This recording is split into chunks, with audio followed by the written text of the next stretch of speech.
ይስጥልን ሀሪዳስሳን ይዘን ቀርበናል። የአፍሪካ ቀንድ የጦርነት ጥላ እያንዣበበበት መሆኑ በግልጽ መታየት ጀምሯል። በርካታ መንግስታትንና አገራትን ሊያሳትፍ እንደሚችል ፍንጮች የሚያሳዩት የቀጠናው ውጥረት አሜሪካንም አሳስቧታል። ከቅርብ ጊዜ ወዲህ አፍሪካን በተመለከተ የምትከተለውን ፖሊሲ መቀየር ላይ ያተኮረችው አሜሪካ በቀንዱ በተለይም በኢትዮጵያና በኤርትራ መካከል ግጭት እንዳይቀሰቀስ መከላከልን መርጣለች። በቅርብ ጊዜ ከዋይት ሃውስ በዶናልድ ትራምፕ ፊርማ ወጪ የተደረገው ሰነድ እንደሚያሳየው ዋሽንግተን በአፍሪካ ትከተለው የነበረው እርዳታን ማዕከል ያደረገ ግንኙነትን ወደ ንግድና ኢንቨስትመንት መር ዲፕሎማሲ የመቀየር እቅድ ያላት መሆኑን ነው የሚያሳየው። በዛሬው የሀሪዳስሳ በአፍሪካ ቀንድ ያንዣበበው ጦርነት፣ የሀገራት ተሳትፎና የአሜሪካ ሚናን እንቃኛለን። እንደ ሁልጊዜው አብራችሁን እንድትቆዩ የአክብሮት ግብዣችን ነው።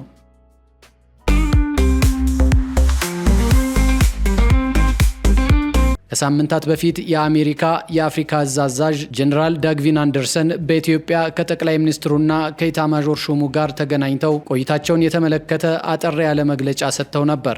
ጀነራል አንደርሰን በመግለጫቸው ወደ ኢትዮጵያ ሲመጡ የመጀመሪያቸው እንዳልሆነ በማስታወስ የጋራ የሆነ ጠላት ያሉትን ሽብርተኝነትን ለመከላከል ከኢትዮጵያና ከአፍሪካ ህብረት ባለስልጣናት ጋር መነጋገራቸውን ጠቅሰዋል። በወቅቱ በሶማሌላንድና በፑንትላንድም ጉብኝት ማድረጋቸው ይታወሳል። እሳቸው ከተመለሱ በኋላ የአሜሪካው የውጭ ጉዳይ ሚኒስትር ማርኮ ሩቢዮ ከጠቅላይ ሚኒስትር አብይ አህመድ ጋር የኢትዮጵያንና ቀጠናዊ ሰላምን በተመለከተ መነጋገራቸውም መስሪያ ቤታቸው በመግለጫ አሳውቋል። አንዳንድ የፖለቲካ ተንታኞች የአሜሪካ መንግስት ባልተለመደ መልኩ የዴሞክራሲያዊና ሰብአዊ መብት ጉዳዮችን ያላነሳበት ነው በማለት ትዝብታቸውን ሰንዝረዋል። የአሜሪካ መንግስት አፍሪካ ላይ የሚያራምደውን የግንኙነት መስመር ለመቀየር ማቀዱ ሲታይ ኢትዮጵያንም የቀጠናው ዋነኛ አጋር ለማድረግ ያለመ ጉብኝት እንዲሁም የስልክ ውይይቱ ያመለከተ ነበር። ታዲያ ሰሞኑን ከዋይት ሃውስ የወጣው ሰነድ ይህን የሚያረጋግጥ ነው። ይኸው የብሔራዊ ደህንነት ሰነድ እንደሚያመለክተው ከሆነ ዩናይትድ ስቴትስ በኢትዮጵያ፣ ኤርትራና ሶማሊያ መካከል አዲስ ግጭት እንዳይቀሰቀስ መከላከል ላይ ትኩረት ሰጥታ መስራት አለባት። ይህ ሰነድ በአፍሪካ ቀንድ ብቻ ሳይሆን በመላው አፍሪካ የአገሪቱ የግንኙነት ማዕከል ንግድና ኢንቨስትመንት ላይ መመስረት አለበት ነው የሚለው። ይህም ላለፉት 10 ዓመታት በላይ በቻይና የተወሰደባትን የአፍሪካ የገበያ ብልጫ ለመመለስና እየቀነሰ የመጣውን ተጽዕኖ ፈጣሪነቷን ወደ ቦታ ለመመለስ ያስችላታል እየተባለ ነው። በተለይም በአገራት የፖለቲካ ጉዳይ ጣልቃ ትገባለች በሚል የአፍሪካ ሀገራት በንግድ ስራ ላይ ብቻ ያተኩራሉ ወደሚባሉት ቻይናና ሩሲያ ፊታቸውን ማዞር በመጀመራቸው የአሜሪካ ድርሻ እየተመናመነ መሆኑ ስጋት ሳይፈጥርበት አልቀረም በዋሽንግተኑ መንግስት። ላለፉት በርካታ ዓመታት አሜሪካ አፍሪካን በተመለከተ የተከተለችው ፖሊሲ እርዳታንና ሊበራል ርዕዮተ ዓለም ማስፋፋት ላይ ያተኮረ እንደነበር የተቸው ሰነድ ከእንግዲህ ግጭትን መቀነስና የጋራ ጥቅም ያለው የንግድና ኢንቨስትመንት ግንኙነትን ማጎልበት ማስቀደም እንደሚኖርበት መክሯል። ሰነዱ እንደሚለው የዩናይትድ ስቴትስ አቋም ከውጭ እርዳታ ይልቅ የአፍሪካን የተትረፈረፈ የተፈጥሮ ሀብትና የተደበቀ እምቅ አቅም ለመጠቀም ወደሚያስችል የኢንቨስትመንትና የእድገት ግንኙነት መሻገር አለበት። ዴሞክራቲክ ሪፐብሊክ ኮንጎና ሱዳን በመሳሰሉ ሀገራት በመካሄድ ላይ የሚገኙ ግጭቶች የድርድር መፍትሄ ማበጀት አሜሪካ ከአፍሪካ ጋር ያላትን ግንኙነት ለመለወጥ እድል ይሆናሉ ከተባሉ አማራጮች መካከል ይገኝበታል። ዩናይትድ ስቴትስ ከአፍሪካ ጋር ከእርዳታ ወደ ንግድና ኢንቨስትመንት ተኮር ግንኙነት መሸጋገር እንዳለባት የሚገልጸው ሰነድ ገበያዎቻቸውን ለአሜሪካ ዕቃዎችና አገልግሎቶች ለመክፈት ቁርጠኛ ለሆኑና ብቃት ላላቸው ሀገራት ቅድሚያ ሊሰጥ እንደሚገባ ምክረ ሀሳብ አቅርቧል። ሰሞኑን በዴሞክራቲክ ሪፐብሊክ ኮንጎና በሩዋንዳ መካከል የተፈረመው የዋሽንግተኑ ስምምነትም ይህን የሚያረጋግጥ ነው።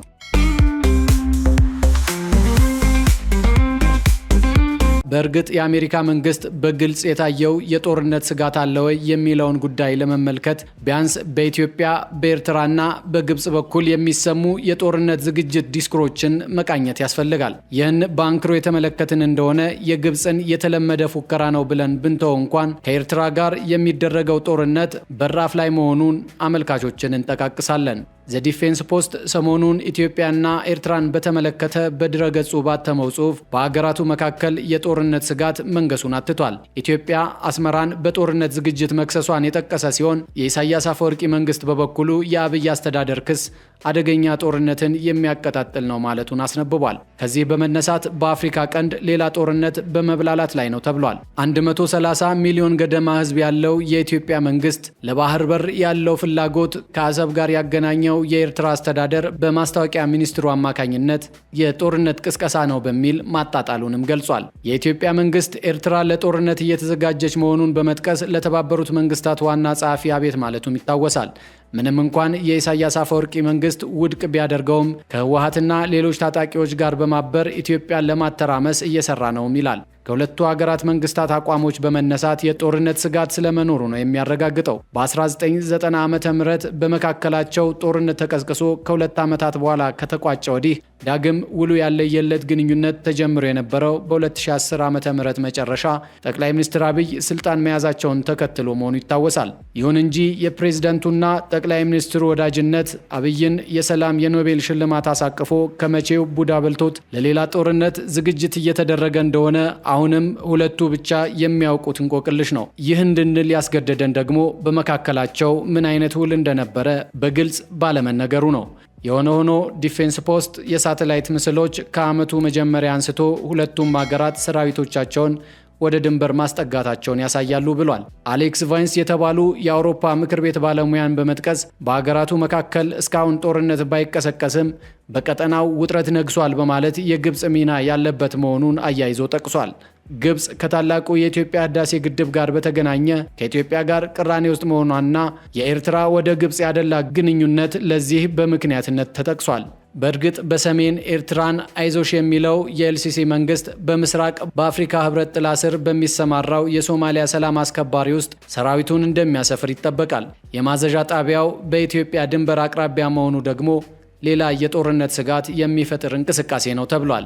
በቅርብ ጊዜ ቢቢሲ ቃለ መጠይቅ ያደረገላቸው የግብፁ ውጭ ጉዳይ ሚኒስትር ባድር አብደላቲ ወደ ሶማሊያ የምንገባው በአገሪቱ መንግስትና በአፍሪካ ህብረት አማካኝነት በቀረበልን ጥሪ መሰረት እንጂ ሌላ ፍላጎት የለንም ብለዋል። ነገር ግን ታላቁ የኢትዮጵያ ህዳሴ ግድብን በተመለከተ በተናጠል ውሳኔ የተገነባና የተመረቀ በመሆኑ ዓለም አቀፍ ህግ የሚፈቅድልንን ሁሉ በማድረግ መብታችንን እናስጠብቃለን በማለት ዛቻ አዘል መልእክት አስተላልፈዋል። ይህን አስመልክቶ ከኢትዮጵያ መንግስት በኩል የግብፅ የቅኝ ግዛት ዘመን ኢትዮጵያን ያላማከለ ስምምነት ላይ መቸንከርን በማውገዝ መግለጫ አውጥቷል። ሚኒስትር አብድላቲ ሰሞኑ ደግሞ በአልጀዚራ ተከስተው ተመሳሳይ መልእክት አስተላልፈዋል። ሚኒስትሩ ከግድቡ ጋር በተያያዘ ወደ ጦርነት ይገቡ እንደሆነ ተጠይቀው በደፈናው የተባበሩት መንግስታት ጉዳት የደረሰበት ሀገር ራሱን የመከላከል መብት እንዳለው መደንገጉን ተናግረዋል። በተጨማሪም አስቀድሞ ማሳወቅና ጉዳት ያለማድረስ የተመድ ድንጋጌዎችን በመጻረር በተናጠል ውሳኔ የተገነባ ግድብን አንቀበልም ብለዋል። በቢቢሲም ሆነ በአልጀዚራ ስለ ድርድር የተጠየቁት የግብፁ ውጭ ጉዳይ ሚኒስትር ላለፉት 13 ዓመታት በከንቱ ለፍተናል አይነት መልስ ነው የሰጡት። በእነዚህ ዓመታት የተካሄዱ ድርድሮች ላለመሳካታቸውም ኢትዮጵያን ተጠያቂ አድርገዋል። በግብፅ የውሃ ደህንነት ውስጥ ጣልቃ መግባት የህልውና አደጋ አለው ያሉትኝ ሰው የሀገራቸውን ህዝብ ዕጣ ፈንታ ኢትዮጵያ ለወሰደችው የተናጥል ውሳኔ አሳልፈው እንደማይሰጡ በመናገር በኢትዮጵያ ላይ ያላቸውን የከረረ አቋም አሳውቀዋል። ግብፅ ኢትዮጵያን በተመለከተ የምታራምደው የተለመደ ፖለቲካ ቢሆንም አሁን ላይ በቀጠናው ከተስፋፋው ውጥረት አኳያ እንዲሁ የሚታለፍ አይደለም። የወደብ ጉዳይ ዋነኛ አጀንዳ ያደረጉት ጠቅላይ ሚኒስትር አብይ ኢትዮጵያ ላይ ለሚቃጡ ማናቸውም ጥቃቶች ሙሉ ዝግጅት መደረጉንና በሉዓላዊነት ላይ የሚመጣ ጠላትን የሚመክት ኃይል መኖሩን ደጋግመው የተናገሩ ሲሆን የብሔር ብሔረሰቦች ቀን በተከበረበት ሆሳና ከተማ ባሰሙት ንግግርም ደግመውታል።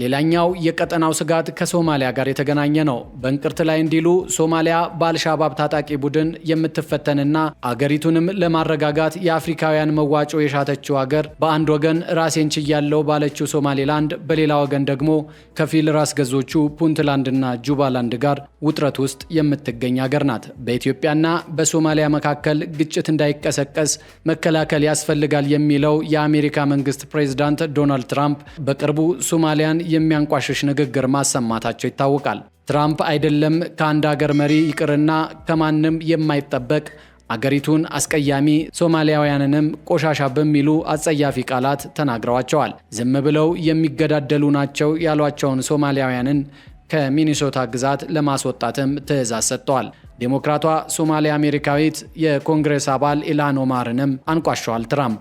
ሶማሊያ ዓለም አቀፍ እውቅና ያላት ሀገር ብትሆንም ባለፉት 35 ዓመታት ያህል የግዛት አንድነቷን ማስጠበቅ ካለመቻሏን በላይ እንደ አይስና አልሻባብ ታጣቂ ቡድኖች መፈልፈያ ሆናለች።